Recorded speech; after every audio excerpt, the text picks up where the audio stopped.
اور چوتھی بات جو انہوں نے کی بہت ہی گھٹیا تھی،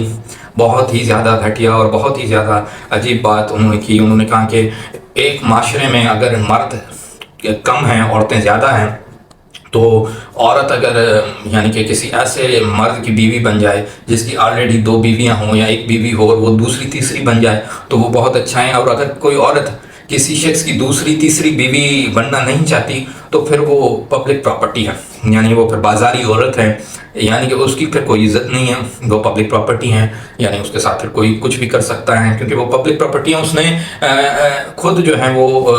دوسری تیسری بیوی بننے سے انکار کیا، تو اب اس عورت کی کوئی عزت نہیں ہے، اس عورت کی کوئی حیثیت نہیں ہے، اس عورت کا کوئی لیول نہیں، اب وہ پبلک پراپرٹی ہیں۔ یہ ایک بہت زیادہ گھٹیا قسم کی انہوں نے بات کی تھی، ایک پڑھے لکھے انسان ہونے کی حیثیت سے، ایک مبلغ ہونے کی حیثیت سے۔ کتنے ہی ہمارے ملک میں ایسے گھر ہیں جہاں پر بہت سی عورتوں کی شادیاں نہیں ہوئی، اسی وجہ سے نہیں ہوئی کہ مناسب رشتہ نہیں ملا۔ یہاں ایسے رشتے مل رہے تھے جن کی آلریڈی دو شادیاں تھیں، تو پھر کیا وہ ساری عورتیں جو آپ کے گھر بیٹھی ہوئی ہیں، جو لوگ اس کو ڈیفینڈ کر رہے ہیں کہ آپ کی جو وہ مائیں بہنیں ہیں جن کی شادیاں نہیں ہوئی یا شادیاں ہوئی تو ٹوٹ گئی، یا کسی بھی حساب سے اگر آپ کی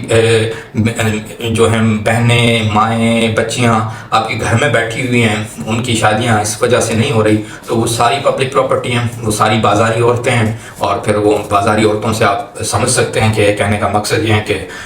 you are free to do anything with them. تو یعنی کہ اس قسم کی انہوں نے بات کی تھی اور اتنی گھٹیا باتیں کی ہیں، اور اس سے زیادہ گھٹیا بات تو ان کی اسپیچ میں کوئی ہو ہی نہیں سکتی، لیکن اس کو بھی بعض لوگ ڈیفینڈ کر رہے ہیں۔ تو یہ شاید اسی لیے ڈیفینڈ کر رہے ہوں گے کیونکہ وہ بھی اپنی بہنوں کو یا اپنی بچیوں کو وہ شاید سمجھ رہے ہوں گے کہ یہ ان کی کیونکہ شادیاں نہیں ہوئی اور ہم نے ان کو کسی ایسے شخص کے حوالے نہیں کیا جس کی آلریڈی 2-3 شادیاں تھیں، تو اب یہ ساری بازاری عورتیں ہیں، ہماری یہ بہنیں بھی بازاری ہیں، ہماری یہ بیٹیاں بھی بازاری عورتیں ہیں۔ ایسے لوگ ہی جو ہیں اس چیز کو ڈیفینڈ کر سکتے ہیں، اس کے علاوہ تو میرا خیال ہے کوئی بھی اس چیز کو ڈیفینڈ نہیں کر سکتا۔